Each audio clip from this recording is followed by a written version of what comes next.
Benvenuti in Community FVG, un viaggio nei territori del Friuli Venezia Giulia. In ogni puntata vi raccontiamo come cooperatrici e cooperatori ogni giorno lavorino responsabilmente per coniugare sviluppo, sostenibilità e mutualità. Conosciamo meglio la nostra regione, scoprendo le idee e i progetti che, giorno per giorno, fanno crescere imprese, comunità e persone. In questa puntata di Community FVG, la cooperativa Trieste Car Service.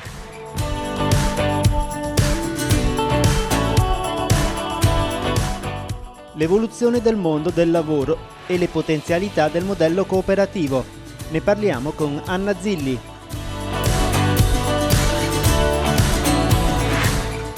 Abecedario cooperativo. Generare valore.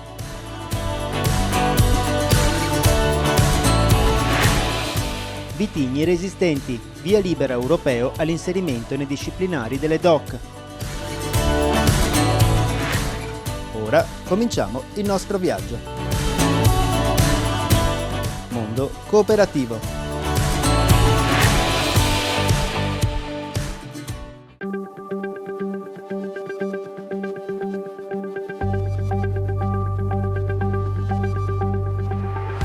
La Trieste Car Service nasce ormai dal giugno del 2020, è una società cooperativa di produzione e servizi. Che cosa facciamo nello specifico? Siamo circa 13 dipendenti, per lo più giovani, e facciamo un servizio di car valet. Cos'è il servizio di car valet? Praticamente noi offriamo un servizio a tutte le strutture ricettive del territorio di Trieste. Ci approcciamo agli hotels, ma non solo, bed and breakfast, tutte le strutture ricettive. L'idea è nata come? L'idea è nata perché un servizio di car valet? Perché la realtà di Trieste, nel territorio di Trieste, la conosciamo relativa ai parcheggi. Quindi ci sono tante realtà che non hanno i parcheggi a Trieste. E quindi abbiamo pensato di creare una cooperativa che desse la possibilità al cliente di una struttura ricettiva qualsiasi proprio di avere la possibilità di arrivare qui e avere la possibilità di portare via la macchina. Quindi come funziona il servizio? Andiamo in cerca di trovare dei clienti e quindi degli hotels in particolar modo e facciamo delle convenzioni e degli appalti. Questo un po' in sintesi. Ci siamo sviluppati, siamo ancora una start-up, quindi siamo molto giovani, ci siamo messi nel territorio, ci siamo approcciati proprio con il primo appalto a settembre e pian pianino stiamo sviluppando il nostro business. In questo momento stiamo facendo soltanto car valet, ma in un'ottica futura ci dedicheremo anche a un servizio di privati e anche, perché no, il cruise valet e probabilmente anche NCC. Questo sarà il nostro core business del futuro. Inoltre vogliamo dare la possibilità ai clienti degli hotels di avere una mappatura a 360 gradi, quindi non solo il servizio di portare via l'autovettura, ma se ha bisogno di un lavaggio dell'automobile glielo facciamo il rifornimento e pian pianino ci porteremo anche al rifornimento dell'energia elettrica, oppure anche se uno deve cambiare le gomme o un tagliando, perché no? Noi ci organizzeremo in modo di dare un servizio a 360 gradi al cliente finale.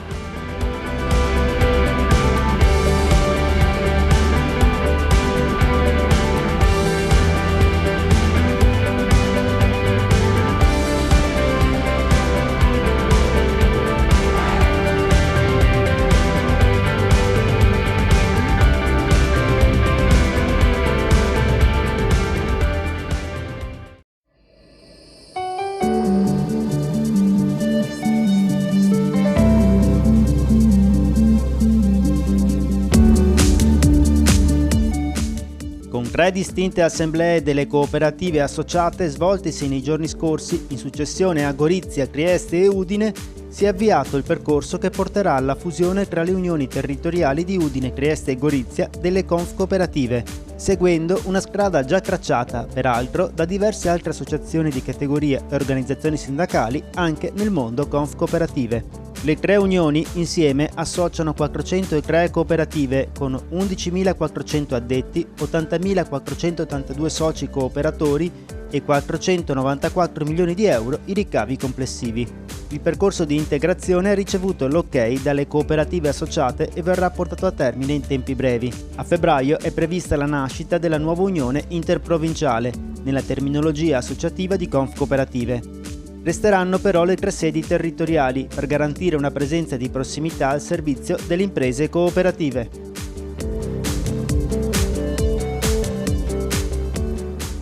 È una bella notizia quella che arriva da Bruxelles e che è stata comunicata dal professor Attilio Scienza, neopresidente del Comitato Nazionale Vini.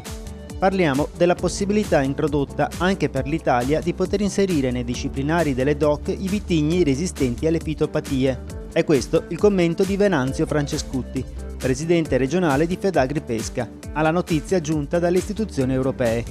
Un'importante decisione anche per i vivai cooperativi Rauscedo, che da molti anni sono impegnati nella ricerca sul fronte della viticoltura sostenibile e che sono leader mondiali nella produzione di barbatelle. Il progetto sui vitigni resistenti è stato avviato nel 1998 in collaborazione con l'Università di Udine, l'Istituto di Genomica Applicata, che per primo al mondo ha sequenziato il genoma della vite, e il sostegno del mondo cooperativo. La realizzazione dei primi vitigni è datata 2011 e oggi sono già 15. Proprio i vivai cooperativi di Rauscedo hanno introdotto i primi vitigni resistenti che attualmente riproducono ed esportano in oltre 20 paesi del mondo, in primis la Francia.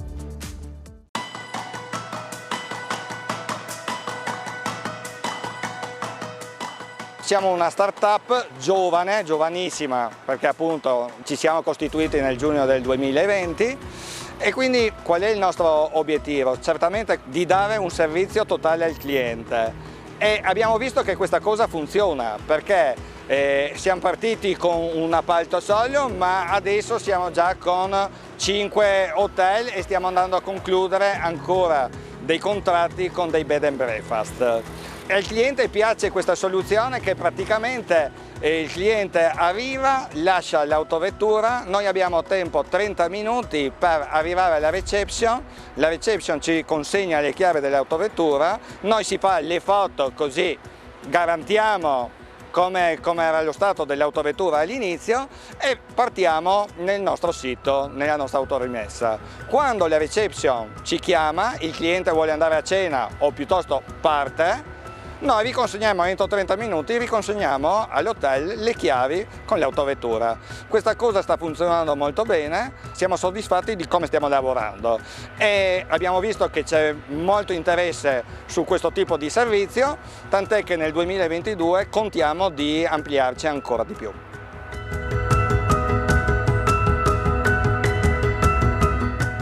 Qualcuno potrebbe dirci se siamo stati dei folli a creare una cooperativa nel giugno del 2020, ma noi ci abbiamo sperato e contato molto proprio perché Trieste sta facendo dei numeri sempre più interessanti rispetto al turismo. Basti pensare quanto sviluppo c'è stato in questi ultimi tempi, grazie anche alle crociere c'è molta attività. E noi abbiamo pensato che se riusciamo a stare in piedi nel momento più critico, se vogliamo, del 2020, sicuramente poi sarà una spianata ed è per questo che con grande dedizione stiamo portando avanti il nostro progetto.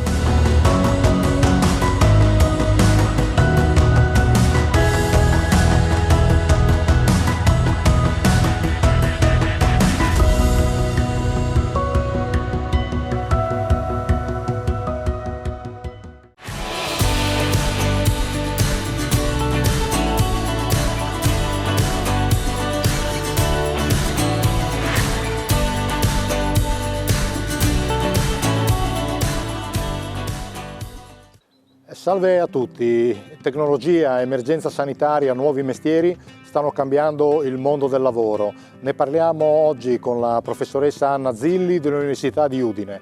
Ecco le sue preziose considerazioni. Professoressa Zilli, in anni recenti il mondo del lavoro ha subito tanti cambiamenti. Quali sono i principali secondo lei, brevemente, e che riflessi avranno sul futuro prossimo? Il primo cambiamento di cui dobbiamo tener conto è quella che chiamiamo digitalizzazione, cioè il fatto che le persone sempre più lavoreranno non da sole ma insieme alle macchine. L'abbiamo già visto tanti anni fa con i computer, oggi facciamo un passo avanti. Questo passo avanti è che le macchine imparano e noi impariamo con loro. Quindi il cambiamento epocale è diventare non un tutt'uno ma un tutt'più insieme alle macchine.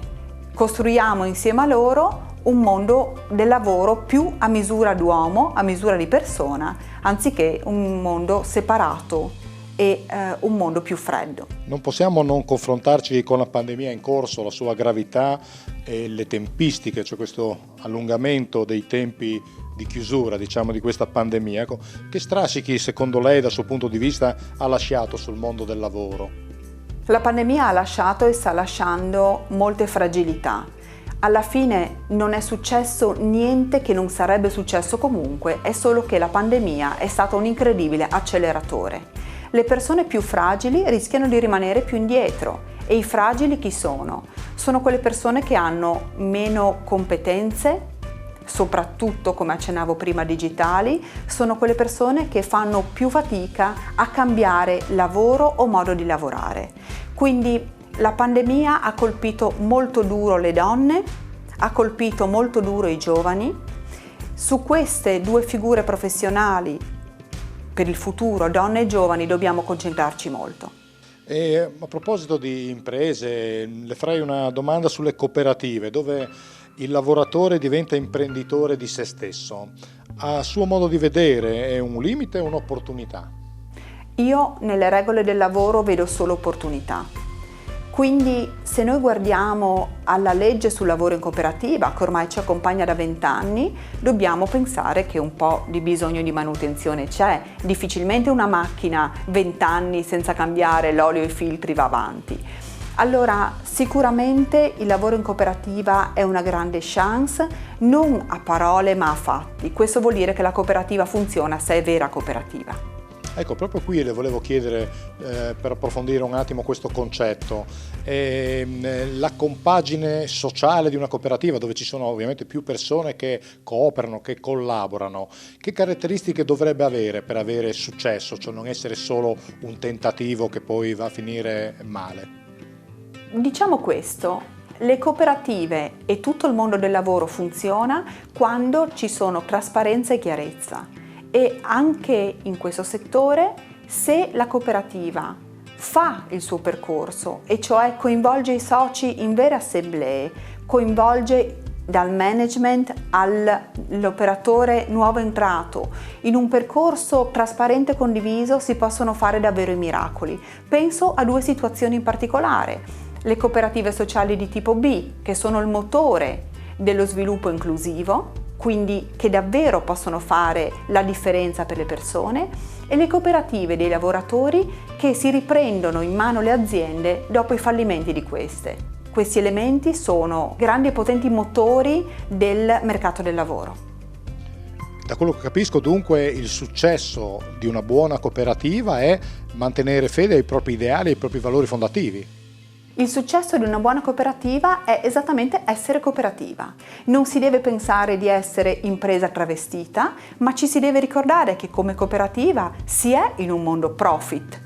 Questo vuol dire che per la cooperativa è assolutamente legittimo e doveroso perseguire strategie di mercato, nella consapevolezza che l'interesse di un socio è l'interesse di tutti i soci e che davvero una testa un voto. Per cui non ci sono schemi preconfezionati di successo o di insuccesso, ma ci sono sicuramente delle opportunità. Allora ritorno al tema delle opportunità, in cui davvero il settore cooperativo può fare la differenza. Nella nostra regione in particolare il tessuto è molto fertile, serve una ibridazione, un passaggio fra il mondo dell'industria e il mondo della cooperazione per lavorare insieme.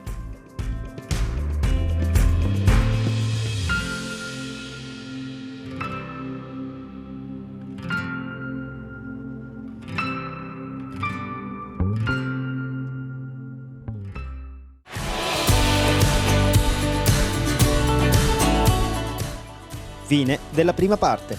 Community FVG continua dopo la pubblicità.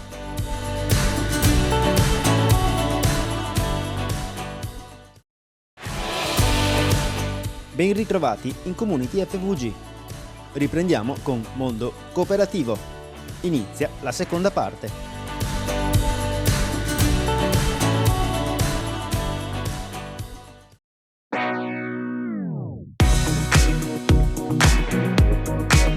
Ci troviamo nella sede della cooperativa sociale Futura a San Vito al Tagliamento. La nostra cooperativa sociale ha due sedi, una dedicata alle attività di inserimento lavorativo e una dedicata alle attività di servizi alla persona. La nostra cooperativa sociale è attiva dal 1989 e conta ad oggi 74 soci. Questi soci sono sia soci volontari che soci lavoratori e, come personale, vengono impiegate persone con disabilità o svantaggio sociale proprio per inserirle all'interno di percorsi lavorativi e percorsi di autonomia sociale e personale. Le nostre attività sono suddivise principalmente in queste due sedi perché sono due sedi con caratteristiche differenti.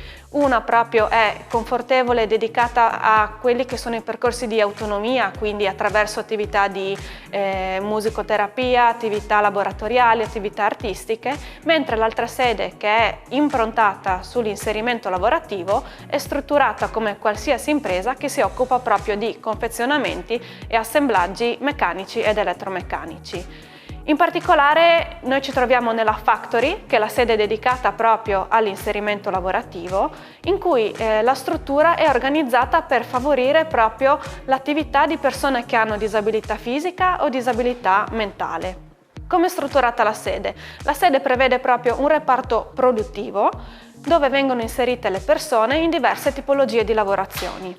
Lavorazioni che possono partire dal confezionamento di piccoli kit o di piccoli assemblaggi che poi vengono utilizzati nel mondo dell'arredamento, nel mondo meccanico, nel mondo delle macchine agricole, però anche componenti molto più importanti e particolari che vengono assiemati su disegno. Come funzionano i lavori? Noi lavoriamo conto terzi, quindi principalmente ci sono delle aziende del territorio che ci affidano delle commesse.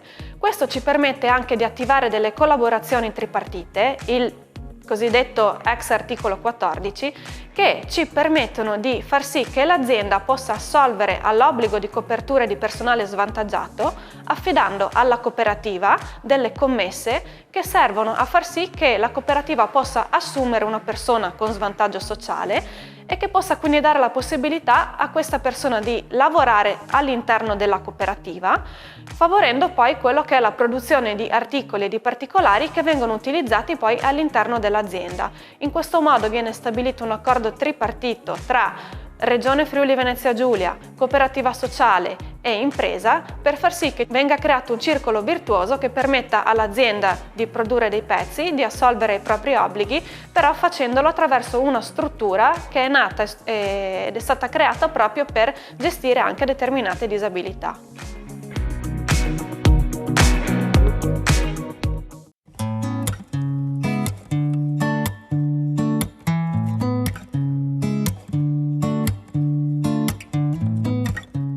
Generare valore sono due parole molto importanti. Usiamo il vocabolario, la Treccani. Valore dal latino valoris, riferito a una persona, indica le doti umane ed intellettuali o le capacità professionali. Da cui il verbo valutare, che non significa solo giudicare o misurare, ma significa dare valore alle cose, alle scelte e alle persone. Nell'economia, in particolare nell'economia cooperativa, valutare assume proprio questo significato, le capacità che hanno le persone, riconoscere queste capacità. Secondo verbo, generare, dal latino genus, nascita. Ecco, noi economisti dell'economia civile, che sosteniamo l'economia civile, la decliniamo in tre modi in questo momento storico dell'economia e della società. La decliniamo con 3 R. Recuperare fiducia, ribadire il valore delle relazioni tra persone e tra imprese e rendere disponibili i beni non solo per la crescita individuale, ma per la crescita collettiva.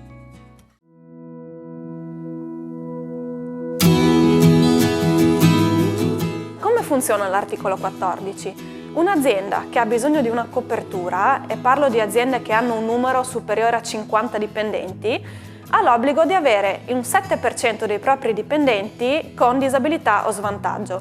Di questo 7%, di questa quota, il 40% può essere assolta attraverso le convenzioni in articolo 14. L'azienda sceglie una commessa, poi si mette in contatto con la cooperativa sociale per valutare se la commessa è realizzabile e la cooperativa sociale, assieme alla regione e al centro di collocamento mirato, va a individuare la persona con disabilità iscritta nelle liste che può poi andare ad assolvere a questa commessa. Viene avviato un percorso che non prevede unicamente l'aspetto lavorativo, prevede la formazione in termini di sicurezza, in termini proprio di attività, con l'obiettivo che nei 2 anni obbligatori di convenzione la persona possa diventare autonoma e poi potenzialmente anche essere inserita all'interno dell'azienda stessa. Come attività, nel caso di Futura, l'articolo 14 funziona molto con il reparto di assemblaggio, perché sono attività manuali di varia natura, per cui è possibile riuscire ad avviare percorsi di inclusione lavorativa. La persona lavora all'interno della nostra cooperativa sociale, come qualsiasi dipendente, perché viene proprio assunto dalla cooperativa, svolge tutte le attività seguendo quello che è il piano proprio produttivo della cooperativa, seguito chiaramente da personale che è stato formato per gestire anche determinate condizioni e criticità legate alla sua disabilità. C'è a tutti gli effetti un responsabile di produzione, un responsabile di commessa e la persona viene messa nelle migliori condizioni per poter cercare comunque di lavorare in autonomia, gestendo la commessa, gestendo tutte quelle che sono anche le attività collaterali legate all'attività di assemblaggio. Al momento abbiamo in attivo 3 collaborazioni in articolo 14 legate all'assemblaggio e questi aspetti sono molto importanti perché ci permettono di creare con le aziende e con il territorio un forte legame. Un legame che va oltre il semplice lavoro di assemblaggio, ma proprio è un sostegno reciproco perché l'inserimento lavorativo e l'occupazione di personale svantaggiato può funzionare solo se c'è il sostegno di tutto il territorio.